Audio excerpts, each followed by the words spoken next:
we're obviously professionals at storage. What are some of the questions you hear people asking about storing items? Or what is some good advice you could give around that topic? Yeah, good question. I mean, let's use the Star Trek space, the final frontier.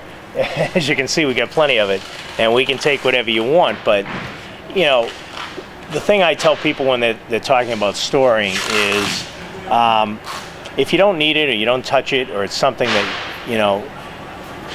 you don't think is going to have a purpose in your life in the future, then don't pay to store it. Try and get rid of it. See if you can eliminate it from your load. The other thing you have to think about when you go into storage, as you can see, we put your effects away in these large storage containers. So if you're going to need access to things, you might want to think about leaving the items that you use a lot out and putting away the items that you don't need a lot. If you do need it and you want us to store it, let us know so we can have access to it and get it to you. The other thing you want to think about is how long you're going to be in storage, because you're paying us monthly for the storage.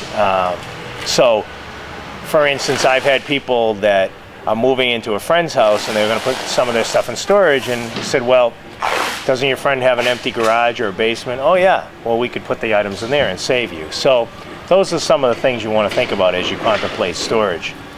Now, one of the things I know you've invested a lot in over recent years is climate-controlled storage. Real briefly, can you explain the difference between normal storage, warehouse storage like this, and climate-controlled storage? Because I think that term gets thrown around quite a bit out there. Yeah, and a lot of our competitors will say they're climate control, but they're really not. Having a heated warehouse like we have isn't necessarily climate control. True climate control is a controlled environment. That means we're controlling the temperature, which should be 68 degrees, and we're controlling the humidity, which should be 50%.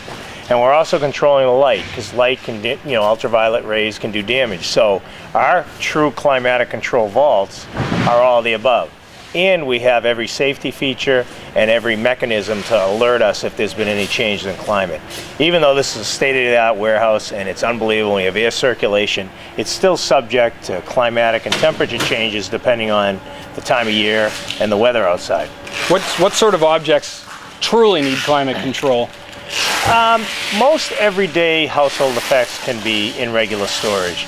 But obviously, if you've invested in a $500,000 piece of artwork, $1 million piece of artwork, a family heirloom that is old furniture that's been in the family for generations and maybe is not in the best shape, those are the kind of things that you would put in climate control, because what climate control will do is it will control the environment so that the artwork, the furniture isn't being stressed by humidity and temperature changes and expanding, contracting, expanding, contracting.